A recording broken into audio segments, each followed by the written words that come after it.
Welcome to the kingdom. I'm Chris, and this is Good Enough Gaming.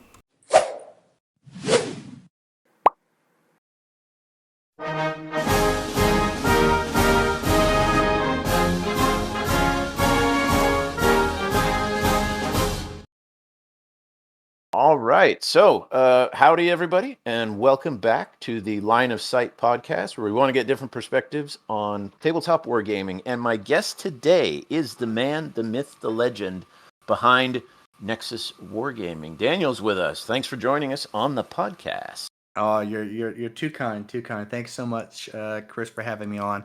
And I would say just thank you for coming on the Any Wargame Anytime podcast. And we're just, you're a pretty big guy in the space, and just coming on our little burgeoning podcast. So thank you so much, Chris, for having me. I appreciate that. I feel like if I'm not saying I am the big fish, if I am, it's a little pond, but that's not necessarily a bad thing. It's kind of cool that all of us who are these new creators in one-page rules, we're like at the ground floor.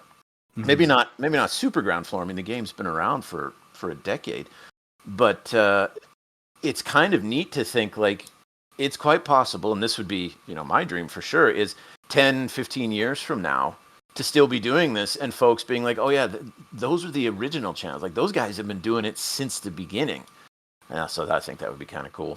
I think so as well. And one of the real encouragements, it's funny, we had our collaborative cast we did a couple of weeks ago, and I remember when we were talking about that for, it feels like a couple of months or so. We're all busy.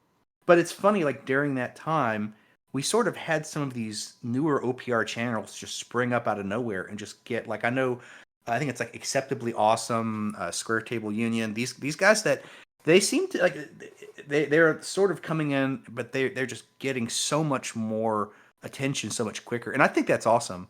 I know, like, I think when me and you started, we sort of had those first few months that like we were like really just kind of struggling, and it's good to see some of the newer people coming in, quote newer, and they're just immediately just getting that, they're putting out great content. But I think it's also speaking that OPR is becoming bigger, and it's encouraging new people to come in to the game to create content about it, and I think that's only going to be good. So yeah, I think that's awesome. I think that we were saying that didn't we all sort of start around the same time, roughly last year? And yeah, I know Warboss Fitz's channel. He said he started, I think it was in April, because I think my interview of him came out like the week he started his channel, just by accident. I published it around the 1 year anniversary. Mine, I started end of August, so end of this summer will be the 1 year for mine. When did you start yours? I think, I started just producing my first videos, I think around April, but I really started out, I think those first couple of months, I wasn't really, it's funny, I'm sort of falling into this because I was producing some one-off tutorials for Universal Battles, and then I started doing some bat reps, more in Kings of War, and then I found one-page rules last year, and then I just sort of, I kept on producing other games, but just more and more I was drawn to one-page rules.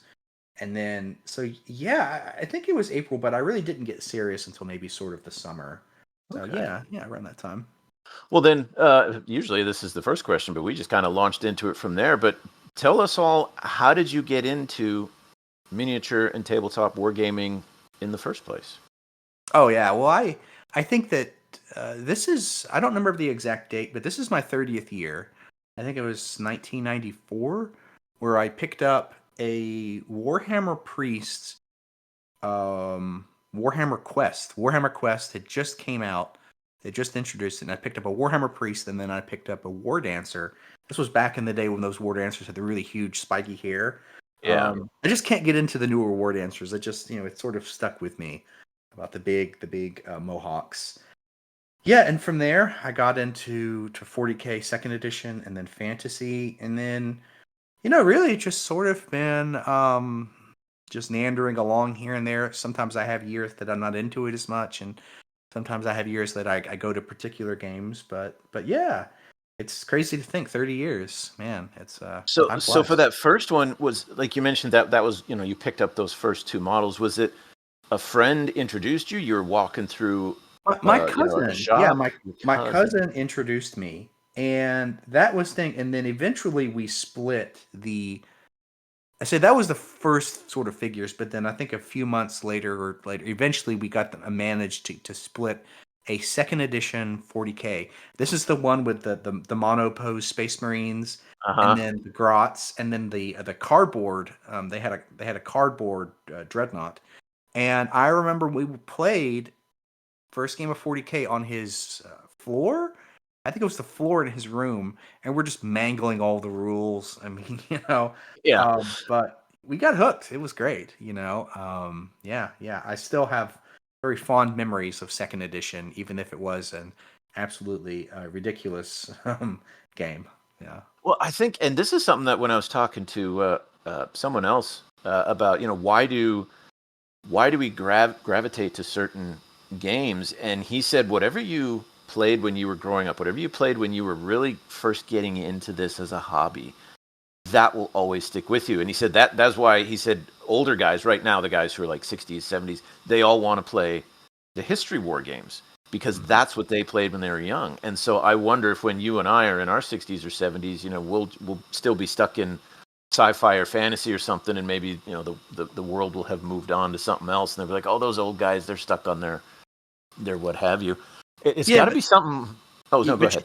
I have the older I get, the more I have a respect for those older guys. Like I understand where they're coming from. Like I used to think, oh, they're not cool, but actually were a lot cooler because they were playing the really cool game. So it's funny. It's like I'm coming full circle to realize that like actually old people are pretty awesome. So I guess it's like And they the were idea they were I'm getting old playing. myself. So. And they were also playing when there was a heck of a lot more of a social risk. Like today, guys who are adults can play video games, they can play tabletop games, and the world's like, yeah, whatever. Whereas you were really nerdy if, Yep. 20, 30, 40 years ago, you did something like that. There was a bit of a stigma then with it. So, yeah, you're right. They definitely were socially taking a big risk, but obviously it paid off because now wargaming, it's not seen. I mean, it's still a nerdy hobby, but no one's gonna no one's gonna avoid you just because you play it. Yeah, So, I would love to see. There's a lot of talk about the Henry Cavill thing, and that we would mm, love to see sort of that what happened with the critical role of RPGs sort of happen for wargaming. And I don't know that it's happened yet, but I think that it's coming, and I think that the stars are going to align, and I would love for one page rules to sort of be in that mix to be a dominant player because I think it really can explode. Yeah. cool. Yeah, absolutely. So then, if that's what you got you in, and you from this, what it sounds like, you've sampled lots of different kinds of games. Do you have a particular favorite genre? I mean, obviously, one page rules is one of your go tos, but do you have any other like real niche ones that every once in a while you think I got to get a game of that in? I haven't played that in a while, and I've really got to play it. Well, I have a niche right now, and it's funny. I'm working on. I just got my Epic Eldar 6 millimeter Epic. It's called Net Epic Armageddon. I never played. Oh, okay. To give some caveats, when I was a kid, 30 years ago, I saw Epic being played, and it was the most awesome game. Like I never played it. I just saw these older guys play Epic, and oh my goodness, it was so cool. I mean, I was just nerding out, but I never played it, right? And then eventually it went died. Um, but now, just I think I eventually, where I'm at, I eventually found a group who was playing Epic. I was like, oh my goodness, I can play this game. And then I had a guy who loaned me his stuff, and I played the game. And I'll tell you, like, I haven't played the original Epic, but I know that basically the Net Epic Armageddon is the fan continuation. Is Okay. such a good game. I mean, I like one page rules, but I think that this game is so cool. And the 6 mil scale, I'm working on getting my little 6 mil. It's so cool just to look at those little models. So yeah, I would say it's sort of a combination of both that Epic is definitely, I know that the OPR is talking about a small scale, in the works, but Uh-huh. actually they had this guy, I don't know him. Who's producing? He produced all these all these custom armies for Epic, and he actually released some rules, and he has it on the one page rules forum, and I want to try that one too because I read those rules and they look really cool. So yeah, I think that Epic right now is definitely something that we've got a little group going. I'm so excited to put together my 6 mil Eldar. And yeah, I'm looking forward to trying this guy on One Page Rules forum who just created his version of Epic Rules created with the custom army builder. Oh, I interesting. want to Okay. try that too. Yeah, I want to try Now, Legion Imperialis. Yeah. have you ever tried doing like regiments, but just smaller scale? So I'm to kind of put a. I mean, I play Age of Fantasy regiments. I come from Kings of War, so to give a perspective on me, I play skirmish games, but I'm actually what I really love is I love bigger battles. Okay. I like I think coming from Warhammer Fantasy, coming from Kings of War, and sort of coming from Epic. I just even just earlier versions of 40K, third, fourth, fifth, where you could play larger battles. The game really scaled a lot better for larger points. I just find that larger point battles. I'll play skirmish games just more to, I'll have fun, but it's not a passion of mine.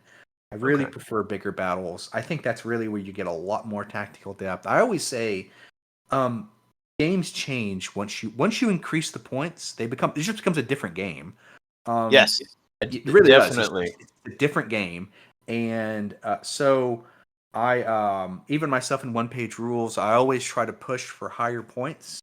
The one page rules system lends itself to higher points, and I always feel we're doing it a disservice by sort of pitching it as a small scale game when it really is a large. A lot like Epic Armageddon. It's sort of like I always feel one page rules pitching at 2000 feels like Epic Armageddon pitching one or two units. It just Ah, you okay. can do it. To me, I feel the system lends itself so well to bigger points. Well, I'm there with you. I mean, I enjoy skirmish games. I put them up on my channel, but I'm like you. What I love about the bigger games is what drew me to this hobby, to tabletop wargaming, was wanting to like reenact battle scenes from movies.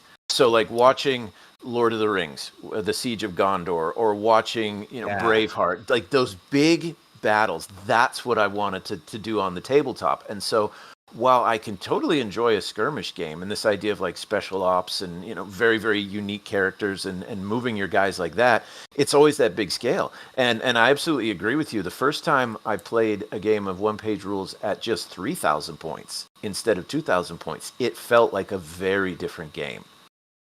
You just It's had so much to work with. Like a unit got blown up, and if in with 2,000 points, that could be 25% of your army right there. Whereas with 3,000 points, suddenly you're like, that's not a big deal. I got plenty of others. Yeah, it's a lot more 3,000 plus. Now, granted, I've played 6,000 points of one page rules, and it works great. Now, it takes a little longer. I mean, you play 2.5 hours, but 6,000 points, and the game feels wonderful. So, I mean, On I a would six by encourage four table. 6x4 table. Oh, it plays Okay. great. I would Okay. encourage people try a 6,000 point game. At the UK Games Expo, we played 4,000, and it felt very nice. Just a 2-on-2. But no, I've played 6,000 points on each side. It feels wonderful. And it's a lot more about resource allocation. It's about theaters of war, and that's the great thing with these larger points. You start really having it becomes that additional tactics of what can I allocate to this sort of theater of war, right? Mhm. And so yeah, I think yeah, it's like I said, the game really runs very well at bigger points. Really does. Well, Yeah. then I may have to see about trying to play some, because usually I do 2,000, occasionally a 3,000. My usual partner in crime, Josh, we're on a bit of a time crunch when we do our filming. We have a set time, usually once a week, to play, but we only have so many hours. And there have been a couple times where I said, "Hey, let's try 3,000," and we ran out of time before the game was over. So Yeah. I have footage from games that never finished. We only got to about turn 2, maybe turn 3, and we had to call it. So we've had to drop back to the 2,000 points just to make sure that we can film an entire game and get something loaded up for everybody to watch. Yeah, But I've filmed, and that's something that as a creator, I think that's a bit of a disconnect where I agree. Like we, especially myself and yourself, we want our games to fit within the context of creating content to encourage it. But the truth is that like yeah, larger points they don't work so well as a battle report. They're just I think that's something that I always like to try to talk about how we have to be careful as content creators to sort of I would say this some of the best battles and one page rules, the battle reports are skirmishes. And I know there's a lot of people doing this where they zoom into this individual model and they show up. I don't know about Square Table Union. I've been following their his work. Great UI work, how they just focus in and they show the two units side by side and it's wonderful. But you can't really do that at a larger point scale. right, Um, yeah, but it's fun. it's a different Yeah, production.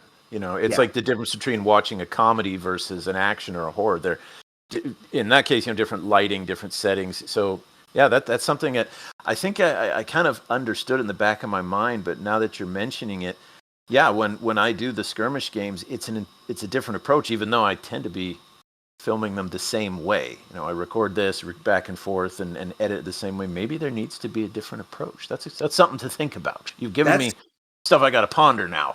well, that's something that I'm pondering because I created some bat reps last year with bigger points, and they did okay.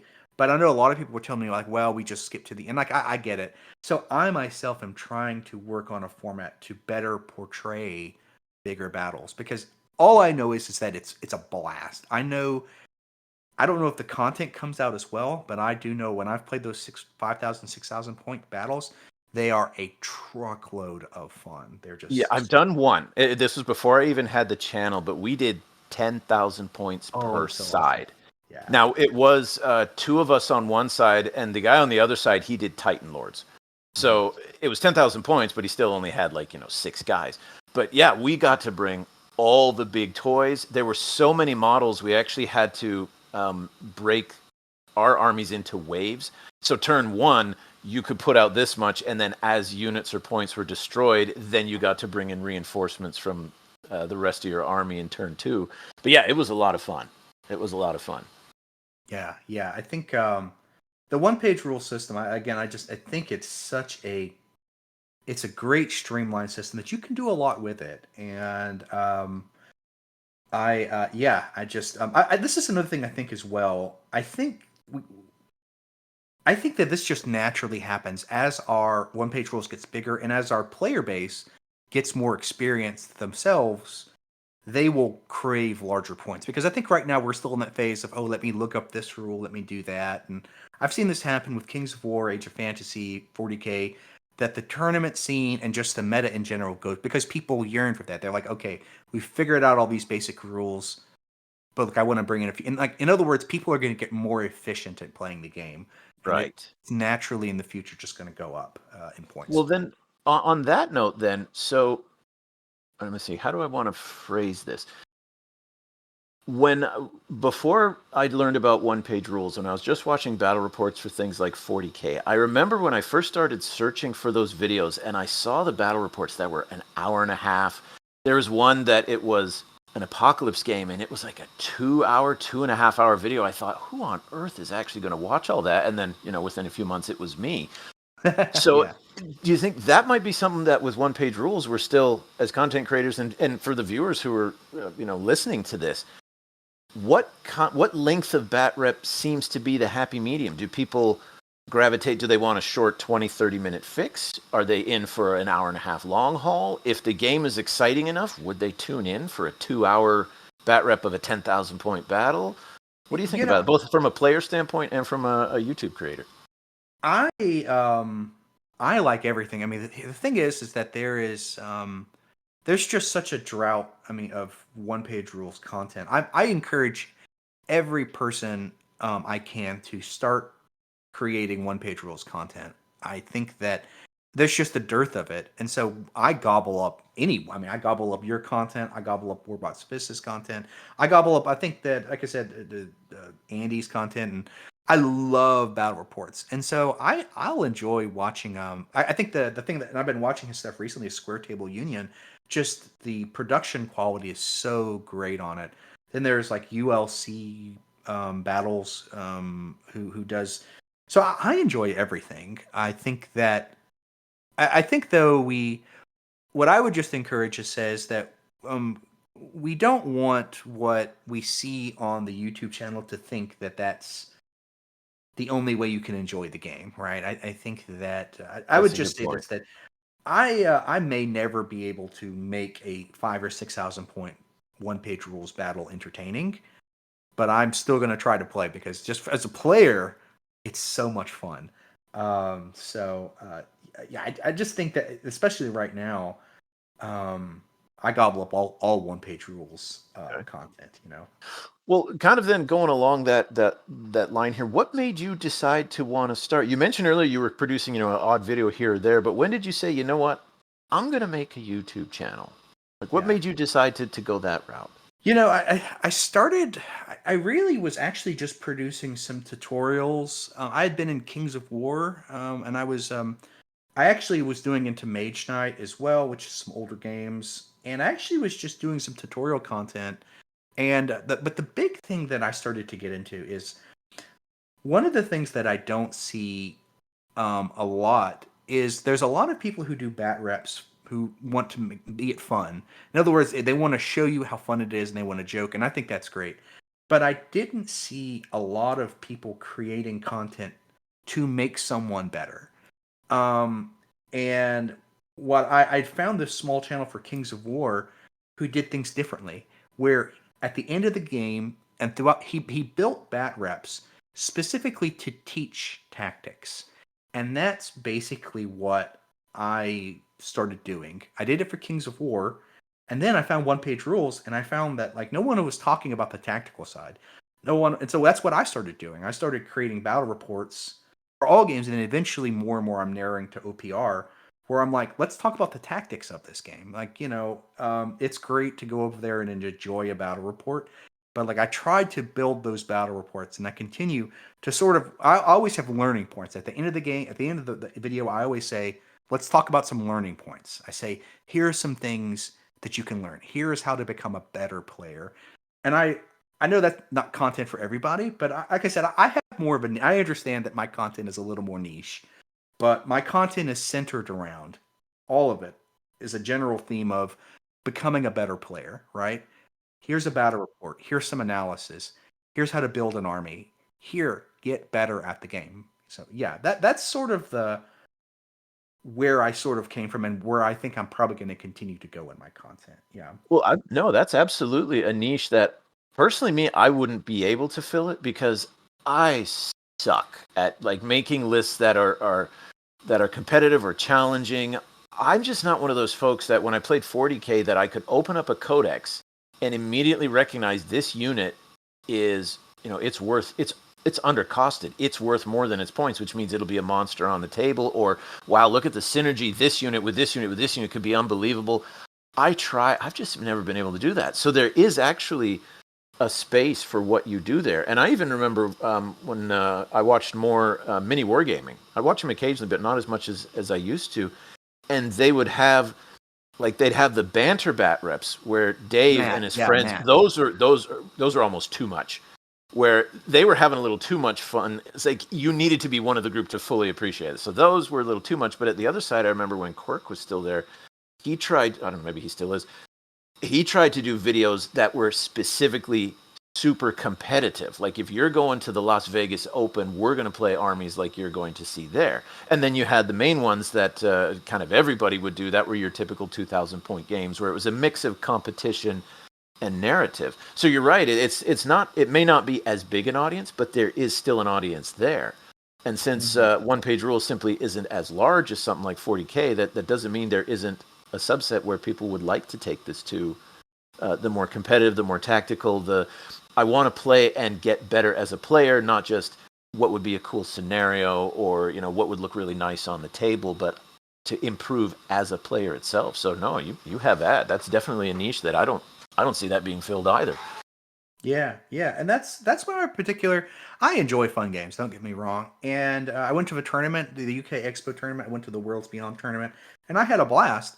But I had a blast. I'll never forget my first game with Dave, who got third, but he beat me. He was my first loss. He was my only loss in the tournament. This Alien Hives Custodian combination. That game, I mean, it was just intense. But there was a few times we had some dice rolls, and we're all just like almost yelling and just laughing. It's like because you just released that, and then afterwards we just shook hands, and it felt. I mean, for me, it's not for everybody, but for me, I really enjoy that of being tested.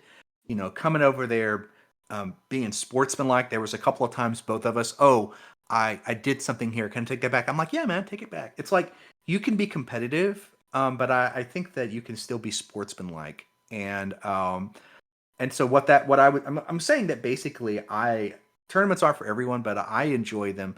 You meet awesome people, you play together, you get that intensity, and then win or loss, you shake hands, great game.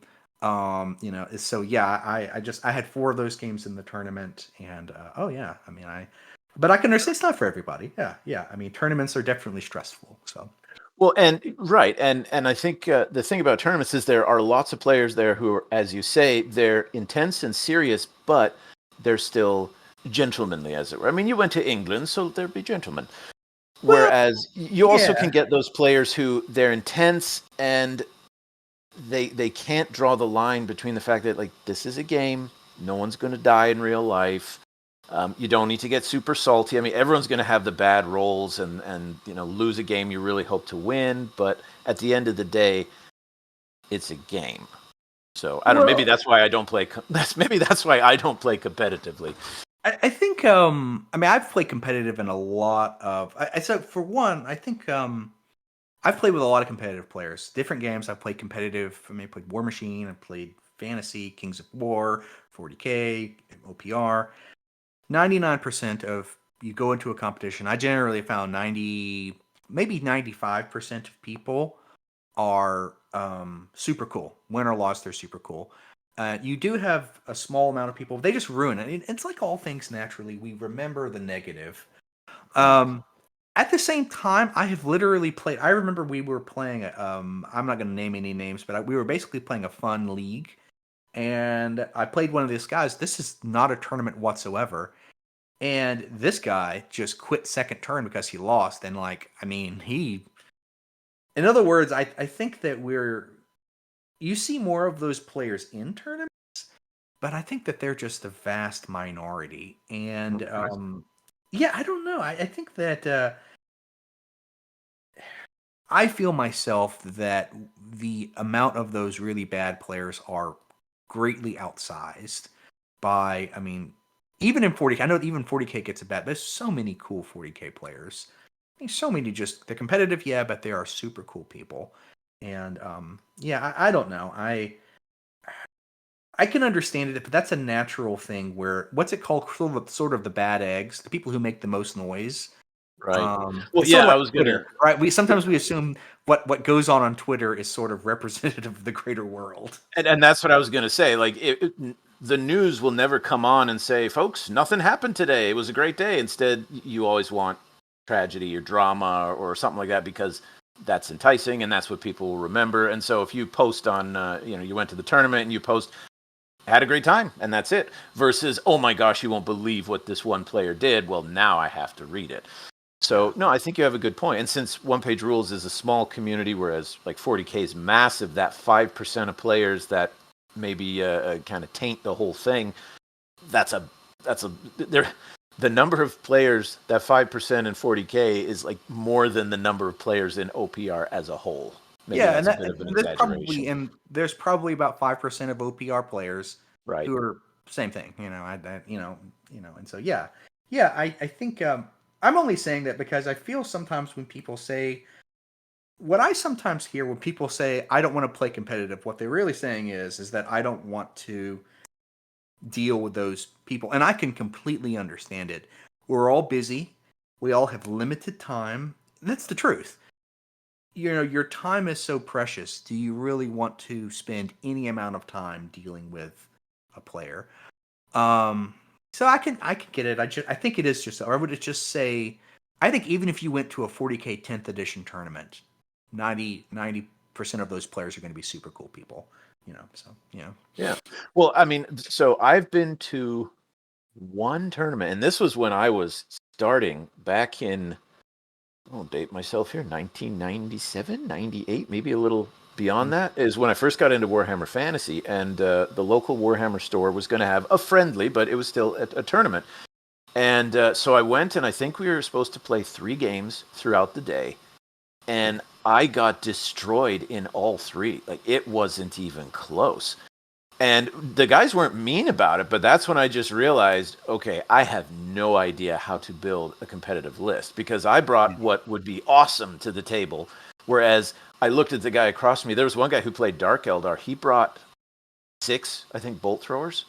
yeah. 6 or 7 of the Eldar bolt throwers. And I looked at that. I thought, I didn't even know you could do that. And someone said, yeah, there's a special, I don't know what it was called at the time, but a detachment or something where he could do that. It was like city defense or something. Mm-hmm. And that was my first experience with it, that it's a different kind of game. You don't build your army based on necessarily looks. It's, okay, I need one unit that's going to perform this specific task, and this unit does this. And it's a different way of list building and a different way of playing. And I think because that first experience wasn't the greatest, it didn't necessarily turn me off, but I went, okay, that's a different way to play it, and it wouldn't be my first choice. I mean, I'm not anti-tournament. It's just, for me, I'm more of the narrative kind. Although I will say, I still have the free keychain that we got from that tournament just for joining it, many, many a year later.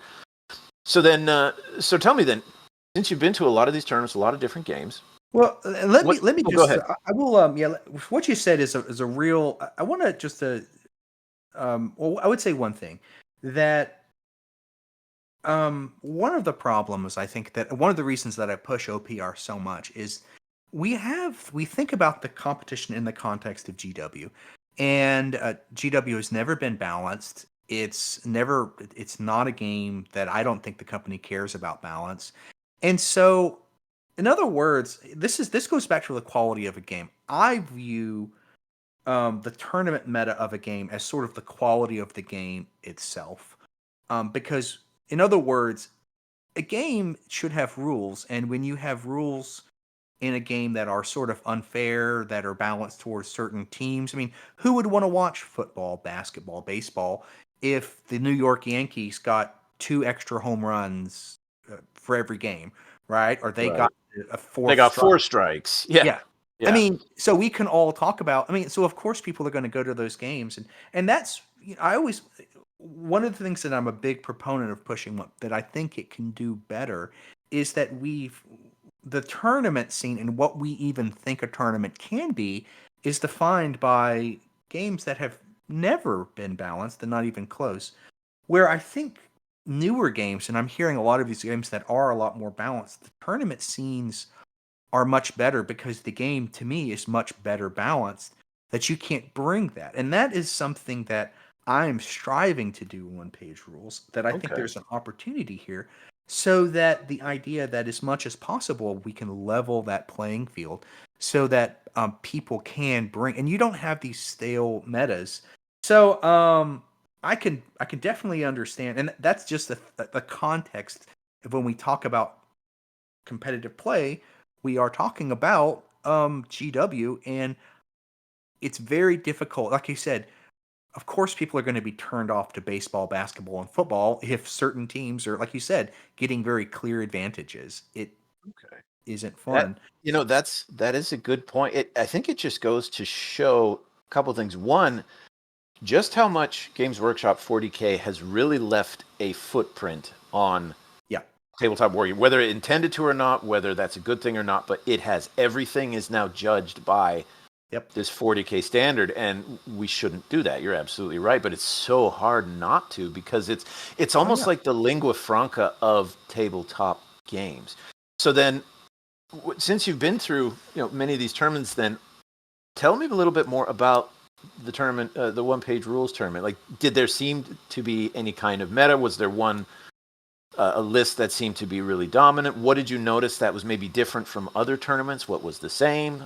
Talk a bit about the tournament. I think, for one, I don't like to toot my own horn, but I only say this that I've been creating a lot of advanced tactics, and I've been talking about, and I don't create this. I would say this, like when I generally talk about things on my channel, I don't necessarily think that I'm right, but I am definitely very educated. I've taken the time. I've played a lot of tabletop simulator games. I've ran a lot of army lists.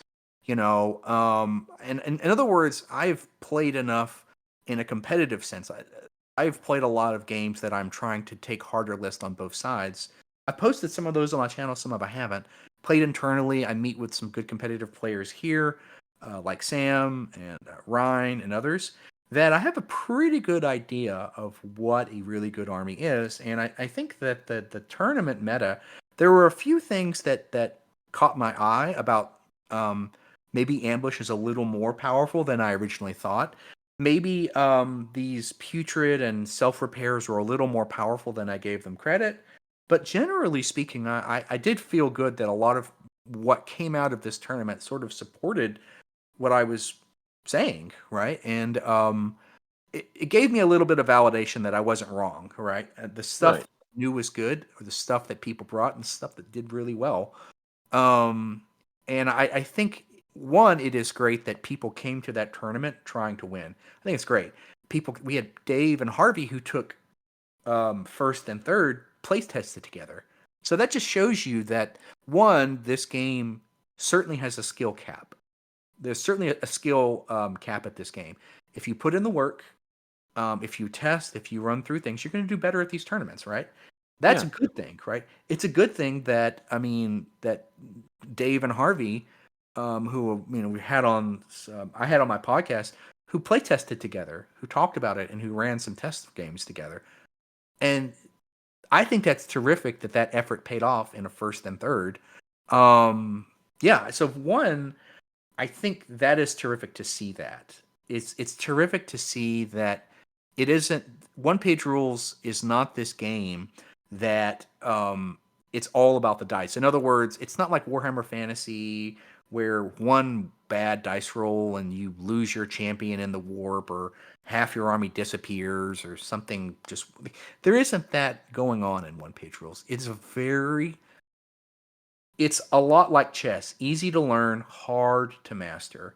Well, And okay. No, that's good, because I was actually going to ask you when you started talking about it there. So obviously the dice are going to be the dice, and that's the whole point of adding dice in the game, is to always add that element of uncertainty. But how much would you say that at a tournament, to be successful at a tournament, what percentage is the list you build, and what percentage is how you use that list on the table? Because in some games, in fact, I don't know if you ever read the Penny Arcade, but they made a joke about one of the guys went to play a game of War Machine, and they did the list swap. And his opponent looks over his list, and he's like, "Hey, do you just want to call the game right now?" yeah, They made that joke. So, what do you think it is? What do you think it is for One Page Rules? it's definitely better. I'm a big proponent that I just sort of be very candid when I say there are some imbalances in the One Page Rules armies. Um, So, and I think that we saw that even in the tournament. I'm actually collecting other tournament data, and I see patterns, right? Alien Hives. I wasn't surprised that Dave pulled out third. He beat me. Robot Legions was in the mix.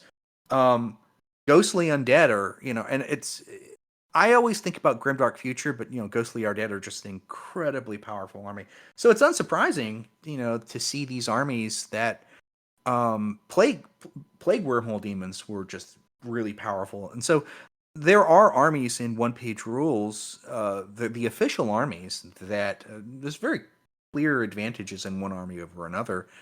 So I think that but luckily you still need some tactics, right? Right. I think as well, list building, you have to understand I did well in the tournament because I knew what was powerful. I faced Dave on who brought the Alien Hives and Custodes, who took third. That was a carbon copy of my army. I tailored my army to beat that sort of army, right? I knew there Okay. was a Hive Lord coming. I just knew it. I knew there was going to be a Robot Legions player in the mix. I just, I knew that Plague, and we were even talking before the tournament and on our Anytime podcast, I knew there was going to be probably some Plague Wormhole Demons. So that is definitely part of it. But you still have to have tactics. The other thing that I think is going on now, and I think we talked about this at length on my competitive corner, is about mitigation of rules. So you want to build an army, and I think Harvey did it better than anyone. You want to build an army that basically ignores huge parts of the rules. Um, Harvey's army ignored AP. It was all, armor 6. So he basically ignored the AP rules. They all had ethereal. They ignore terrain. And they all have undead. They basically ignore this entire morale system, right? They take half. So I think that's another part of the army list building is how can you build your army to basically ignore base mechanics of the game? So See, that's what I'm talking about when I say that I can play a game for years and I never make connections like it. Instead, I look at a weapon stats. I'm like, oh, it's super strong. It has a high AP. It's going to be good. And then I suddenly realize in the game, I'm shooting this weapon at defense force guys who have a defensive 6, and it doesn't matter. It's like you're wasting all the points you put into that super powerful weapon are being wasted on what you're shooting it at. So I'm still my lists are always built based. My eyes are bigger than my brain is, so it looks cool. So therefore, it must be. yeah, you But still want to win though, and I yeah, think so. What I try to, I'll kind of get on my soapbox a little bit. When we're talking about casual versus competitive sides of the game, I always say we have to be careful not to sort of talk as first world problems. A lot of new players get into this is the thing. A lot of the new players who get into wargaming don't have a choice. They are really stuck with the gaming group that they're going to play with. They're only going to have limited funds. So what they really need is they need an army that can do both. That can both, they want to go play in their tournaments. They're like I said, they're not going to have 2 or 3 different armies. They're going to probably have one army, get one painted eventually, and they need that army to do both, right? That and I always we just have to be like, and I think this goes back to what's happening in wargaming with like what's it called? I'm sorry, miniwargaming.com, mini wargaming Dave and Matt and these big creators who create all this cool stuff, right? And they talk about wargaming in the context of, oh, just meet people and play how you want to play. But we have to be careful about listening to those sort of voices because they aren't the average gamer. The average gamer is really can only play games with who he can play. And he doesn't know if this person is bringing a hard list or bringing a soft list. Maybe the tournament meta is harder in his area, but he still wants to play. I think that we can, especially you listening to more experienced content creators, they can get a little detached from reality. So no, that's an interesting point because, for example, where I live in Virginia, there are 3 places in the whole city where you can game, and they've just kind of divide. One of them is the competitive place, one of them is the more casual place, and one of them is the trading card game place. And so they've kind of split it. Whereas when I went and visited family in Phoenix, Arizona, there were 6 gaming stores just within 5 miles of where he was staying. And so in that case, if I go to one store and I don't like the gamers there, or they're too much competitive, or they're not competitive enough, I got plenty of options. Whereas imagine if you're someone who lives in a smaller town, maybe you only have one friend that you can play. And if they never want to do a certain thing, or they're just not up to it or whatever, you don't have the luxury to almost have the entire gaming universe at your disposal. That's a good point. And you yourself, I mean, on one page rules, they want to go after new gamers. But you have to think a brand new, and it's funny, when I started creating, I get so many messages from people who are new gamers, and they ask me, what is good? What can I get into? Because they have limited funds. And what they need to do is they need that one army they get to, they want to be able to, if they want to play some competitive, they want to do that. If they want to play they just want that, and it's I think sometimes, like, I don't know if you follow in RPG circles, it's called the Matt Mercer effect. Have you heard about that? Yes, I have. So you can read it online, but basically it's this idea that Critical Role came out and Matt Mercer's produced this content, and what's happened, look, I've watched Critical Role in the past. I haven't followed it recently, but it's great. Nothing wrong with it. But it has produced this effect where people think that what happens in Critical Role is what actually happens in reality. And Yes. I worry that that happens sometimes in war games where people see the mini wargamings and they listen and they think what's going on there is sort of the reality. And therefore they say, oh, play casual or play competitive. I mean, it's just we just have to be careful, and that's a big reason people think that I'm a big tournament.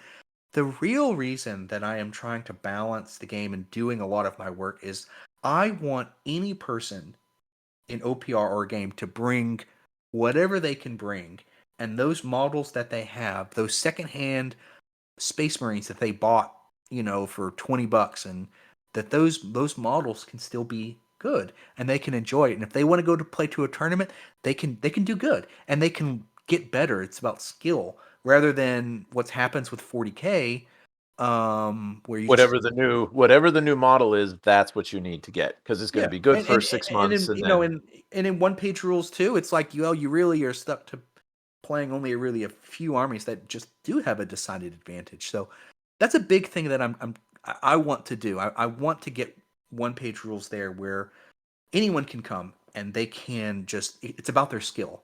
That I know that's not the end. I know that may never happen, but I would love this game that people can build an army and it's about skill.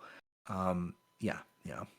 no, that's I mean that's a perfectly legitimate, noble goal, and I think I have found that as I play one page rules, it seems more like that than other games I have played, not just 40K, but other ones where it's hard to find a game where you have the balance to make that possible, where it's a lot of the players' decisions. The dice are always going to have their say, but it should never be that a single dice roll in a single event has determined the outcome of the entire game.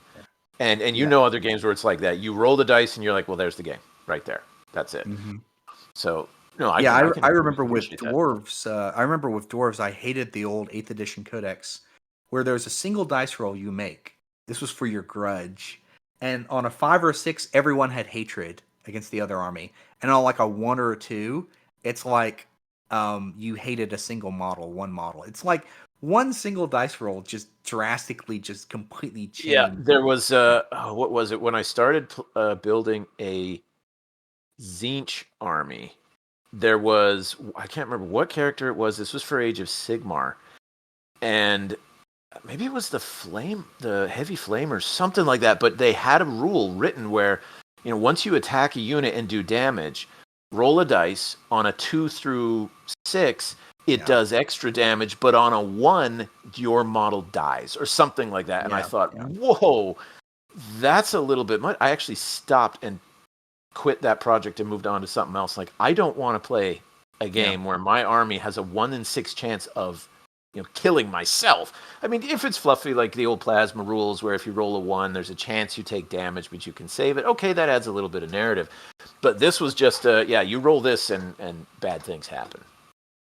So And I want to I can say see it. that I know perhaps sometimes I can come off as a little critical or negative, but I only do so because one page rules, the system and the custom army builder and the rules, there is a real skill cap. You really can get better at this game. There is a lot of tactical depth to this game that I think it's just tweaks. For me, it's really just tweaking here things, and that's something that me and my community we're working on making our own competitive. We're not trying to touch the greater thing. It's like, look, we're going to make our own lists, and we're going to try to run these and test these. But that's the thing. It's we're in such a better place than Games Workshop, and so while I always like to try and say that, right? I may sometimes be very candid, I think, but it comes from a place of I just see we're in such a better place to get there. So I hope I can reviewers to understand that, right? That I'm only like I don't talk about 40K or criticize it because I don't care. It's pointless. Like in other words, to me, I could criticize 40K, but it's useless. It's just Right. it's Yeah, rotten to the core. Like, they're why not gonna even and they're bother? not gonna listen to you. Yeah. Yeah, and even this even if they could, they can't fix it. It's their system itself is just rotten. It's broken, and so I think that's just something that I think that I want to sort of point out, right? No, that's Where fair because yeah, if you look at on the spectrum of videos, you have the rant videos, and every once in a while, everyone loves a good rant video. Like when you're angry, when something happens, I've made a rant video for crying out loud. But on the other hand, when I did my first monthly review, I had all these comments. They're like, "Dude, if you're going to be a shill, just come out and say it." And I thought, I'm like, "Wait, whoa, whoa, whoa, you're no, not I'm even a not." shit. I don't get that either. Like, So I'm like, okay, I don't want to rant. I don't do this. So that's why I tried with the future ones to be like, okay, well, let me tell you what I don't like. So when you do bring up criticisms, as long as they're legitimate, as long as you're not trying to come across as anyone who disagrees with my criticism is a moron, you absolutely need that kind of criticism. Because if it's all sunshine and roses, then yeah, you sound like you're a paid promoter. But you also don't want the whole video to be just ranting. I won't say which, but there was a channel I used to watch, not all the time, but it was a good commentary channel, and it suddenly occurred to me all I was listening to was complaining, just video after video of complaining, and I thought, I got young kids; they'd take care of that for me. If I want to listen to complaining, I just have to tell them to go do chores or something like that. So I think you're right. We want to strike this balance of promoting the game and showing that One Page Rules has a lot to offer. It's a ton of fun. It's easy to get into, but it's not perfect. And so calling out the imperfections where we see them, and at the same time saying it's still a lot better than some alternatives, I think that's totally fair game.